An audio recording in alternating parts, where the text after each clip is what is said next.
Hey guys, welcome to Hip Hughes History. Civil rights is on the agenda today. We're about to take an episode from 1957, the Little Rock Nine, and serve it up to you on a bed of learning. Who's this lecture for? Well, certainly it's aimed at middle school and high school students. If you're in an American history course, not only do you need to understand civil rights, but you need to have a concrete event that you can write about and really kind of wrap your head around. Certainly if you're in college and you're taking an American history course and you don't know what the Little Rock Nine is, you're in big trouble. And if you're walking around as a living, breathing human being, an American citizen, or anywhere in the world and you haven't heard about this event, WTH, I'm glad you're here. So sit back and relax, and hopefully you'll be able to digest some learning that Hip Hughes is about to serve up. Dinner! Ding dong, here we go. All right, guys, here we go. September 4th to September 24th, 1957 is kind of the catalog dates of the crisis we call the Little Rock Nine. And before we explain to you basically what happened, and the very simple answer is we're going to integrate the Little Rock school system and really put some teeth into Brown versus Board of Ed. We really need to understand the 14th Amendment first. So travel back with me. Here we go. Back to post-Civil War. So following the Civil War, as a condition for re-entry, the southern states had to agree to the 14th Amendment. And what the 14th Amendment is designed to do is to protect African Americans in their southern states from their southern governments. This is a change in federalism, really to avoid past sins and to make sure that these new freedmen are going to be able to enjoy their full rights as citizens of the United States. And part of the language of the 14th Amendment, no state shall deny its citizens equal protection. And there's other parts like due process, and we can talk about all that good stuff in other lectures, but it's that equal protection part that is going to be turned on its head in Plessy versus Ferguson. So if we go to 1896, the Supreme Court rules in Plessy v. Ferguson that separate can be equal, that in a sense segregation is allowable constitutionally, and this is what develops into Jim Crow, separate everything, and certainly separate schools. So that's where we're going to go now. We see that schools are segregated in the South because of the ruling Plessy versus Ferguson. The 14th Amendment doesn't have any life to it. If it was a tiger, it would be a toothless tiger. How scary is that, a toothless tiger? So let's put some teeth into this baby in the Little Rock Nine. So here we are in 1954 with carrying Jim Crow on our back from Plessy versus Ferguson. We have this giant toothless tiger, the 14th Amendment, that really doesn't mean anything. So we need the Supreme Court to take action because legislators aren't doing that. Normally in our political system, we like when Congress does things, when legislatures do things. But if they're not taking action and civil rights are being denied, this is where judicial review becomes really important.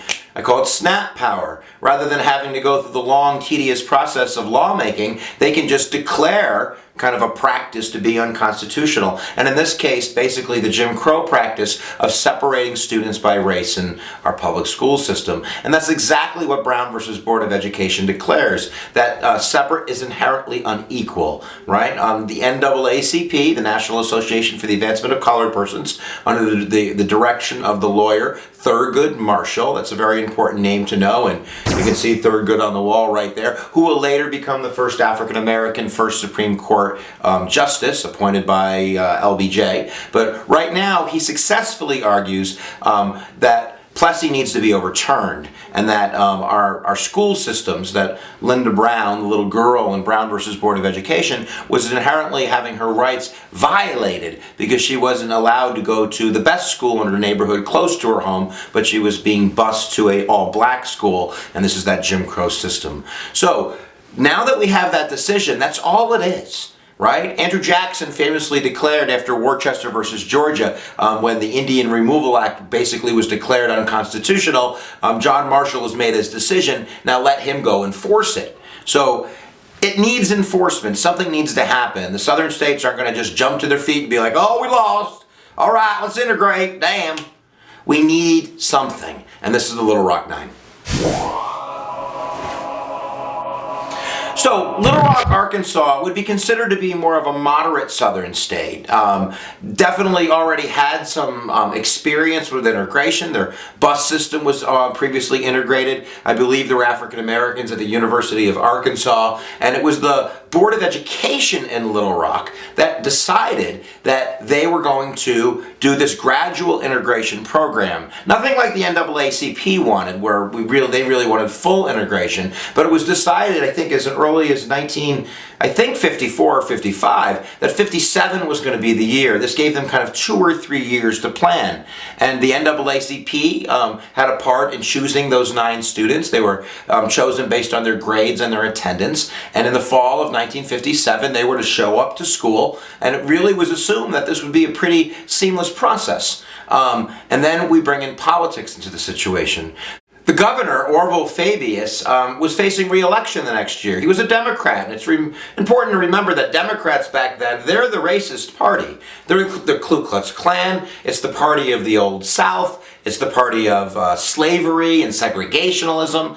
And even though Orval Fabius was a moderate segregationalist, whenever you're facing a primary, whenever you're facing like a race with other people in your political party, you have to move to the extremes of your party. And the extremes of the Democratic Party back then aren't liberals, they're segregationalists. So Orval has to make his peace with segregationalists. So they're all telling him, we're not going to let this happen. On September 4th, us, the segregationalists, will be down there at Little Rock High School making sure that these 9 children, these black kids, don't get into that high school. So Orval makes a political decision to back the segregationalists.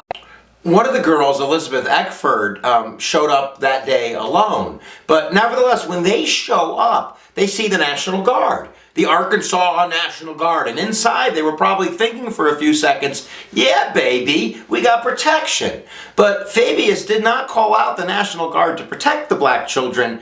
Oh no, he called them out to protect the school from the black children. They are there in a defensive manner to make sure that these 9 black kids don't get in. So Orval is bended to the segregational forces. Not only that, but like every KKK member and like their best friend showed up that day. They were bussed in, and there were cars from all over the Deep South, really making this a conflict between the segregationalists or the southern states and the federal government. So on TV, and I think this is really important, it appears as though cats are eating dogs. I think that for the first time in a long time, Northerners are having to face racism on their television screens and the news, to see that all these white, angry faces are keeping 9 kids from getting an education is really going to be a blow to the racists, that they're going to demand something happen. But nothing happened on that day. In fact, on that day, the children were turned around. Not even that, but Elizabeth Eckford, one of the African-American young women,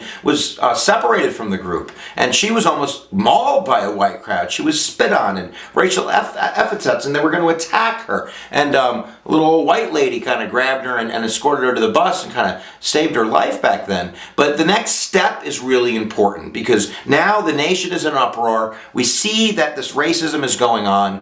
In a sense, the segregationists have won. It was a civil war. The South won that day. So the president at that time was Dwight Eisenhower, and many people were looking for Dwight for some kind of enforcement. What are you going to do about this? And Eisenhower, a Republican and a moderate, is a gradualist, and he really is trying to kind of walk the Goldilocks line here. He doesn't really want to take one side or the other. He's kind of waffling. He doesn't want to piss off the southern states and the Democratic segregationists, and he doesn't want to piss off the progressives and the NAACP. He kind of trying to appeal to the middle, and that's really hard to do when you have something I think that is this clear-cut wrong.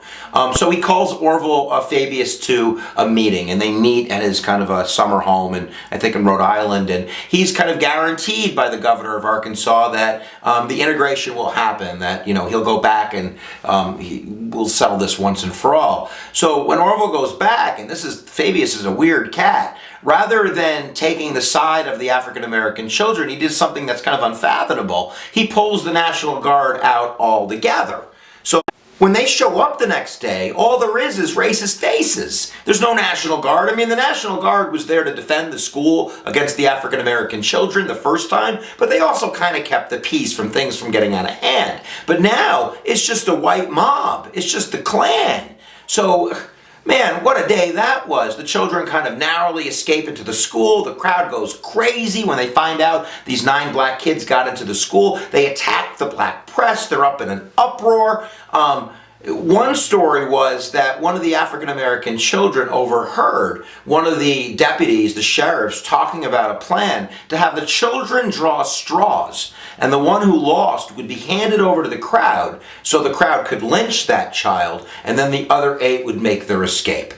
It's just craziness. Luckily, the 9 kind of get out of there, but again, on TV, it looks like the inmates are running the asylum. And I have a thesis in class that I use all the time, and it's a really great thesis to use here. Stink don't stink until it's in your backyard.